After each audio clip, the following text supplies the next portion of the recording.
business owner. I am a neighbor. I am a friend. I'm a church member. I'm a citizen of Lewis. I've lived there since 1962. I'm a good person. I am not a cannabis consumer. And what I'm here to talk about today applies more to the people who are not in these seats, but to everybody else who's listening, although it will apply to some people who are in these seats. I am here to talk about hypocrisy, people. I am here to talk about hypocrisy in every aspect of cannabis use and legislation in America today. I'm here to talk about the family I know here in Sussex County, Delaware, who has a child who had a tumor, lots of tumors. Doctors removed the tumors and disfigured this child and sent the child home with her parents and said, there is nothing more we can do for you.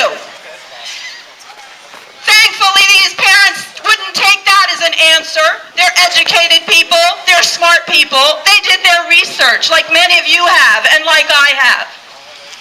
They found a family in California who had a child with similar tumors and similar disfiguration.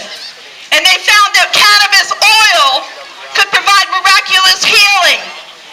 And this good family became lawbreakers because of the laws of the state of Delaware and the United States of America. They were forced into breaking the law to save their child. And let me tell you, this child who was sent home disfigured ended up having her body regenerate, bone, muscle, nerve tissue, and miraculous healing from cannabinoid oils. THC, CBD, it doesn't matter the combination. It doesn't matter the percentages. It doesn't matter the reason. What matters is it's medicine and it should be available to people who need it. Yes. Thank God these people found healing and they found help and they found people across the United States who were willing to break the law to help them break the law to save their child. But I'm also here to tell you, sadly, these people are forced into being also hypocrites. Why? They're hypocrites because they cannot stand up and say the miraculous thing that happened for them and their family and their child because of cannabis. Because they fear being arrested. They fear how they're going to continue to save this child from the seizures that she has. How is she going to go to school? Who's going to administer this medicine to her? Why? Because of hypocrisy in the law. Not because cannabis is bad. It's because of hypocrisy. Let me tell you, some of you people are great employees. Some of you people are great employers. You use cannabis and you hide it. Why? Because it's illegal. Does it make you a bad employer? No. Does it make you a bad employee? No. But it does make you a hypocrite. Because the other good people who are around you don't know that you consume cannabis. Because you keep it hidden, they don't know that they know someone good who uses cannabis. So I ask you to stand up and be counted. Talk about what you know. Talk about the benefits of cannabis. My own mother died from lung and brain cancer. She was administered in her final days and hours. She was administered morphine. It did stop the pain, but it rendered her totally a vegetable until her final breath. I was at a meeting actually of Cannabis Bureau of Delaware a couple of weeks ago. My first experience with the group. They're doing great work. And in walked a woman to the Lewis Library who knew nothing of the meeting, but she saw the flyer downstairs, Cannabis Bureau of Delaware. So she joined in. Turns out this woman is a hospice nurse. She's not a cannabis user either. But as a hospice nurse, she has seen the benefits of cannabis in her patients. She has seen that in the end of life,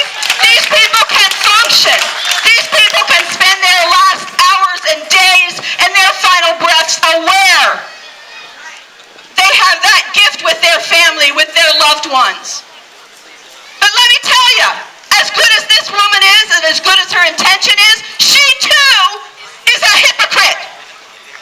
And so are the other nurses and doctors who know the benefits of cannabis, and they do nothing to stand up and shout it to the world.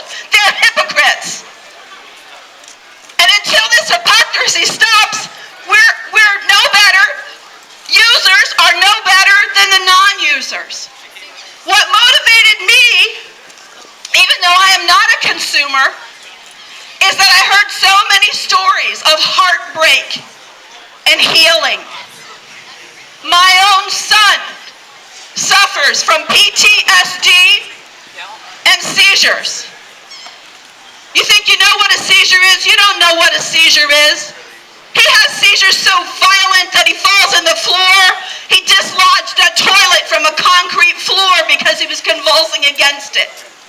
That's a seizure, people. You don't know PTSD until you see somebody who can't sleep for days on end and he has nightmares. That's PTSD, people. He found a medicine that gave him 0 side effects. He found a medicine that gave him the ultimate relief. The state of Delaware put him in jail because he was in possession of a lima bean size amount of marijuana in his own home. I'm here to tell you this happened last June, people. You can't do this under the radar and be safe. Why? Because there are a lot of hypocrites in this state. So I'm here to tell you, it's time to end the hypocrisy. If you have a grandmother, I'm a grandmother. If you have a grandmother who doesn't understand this, recommend they go and watch this video.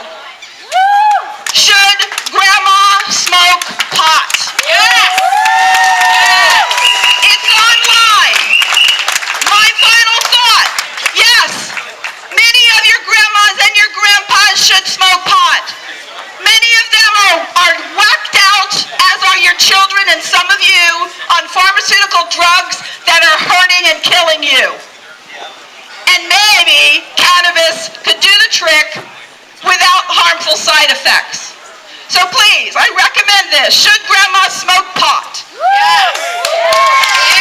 You can find it on YouTube or thesilvertour.org, which is an organization devoted to educating gray-haired people about cannabis. As they told you, this is a call to action group today. You can make a difference. People on the sidewalk, please come over. We're not bad people. We're not criminals. We just maybe know a little something you haven't discovered yet. And somewhere along the line, if you don't already know it, you or one of your loved ones will need the benefit of cannabis. It is medicine. Please, call for change, call for action now. It's time for the law to change. What do we want? Common sense policy. When do we want it? Now. Thank you. Huge round of applause for Nancy. That's a great message. Thank you so much, Nancy. She touched on a lot of different things. One of the things, taxing and regulating cannabis like alcohol will create many, many jobs. It'll create revenue for the state, but it'll create a ton of jobs in a ton of different areas. And I just want to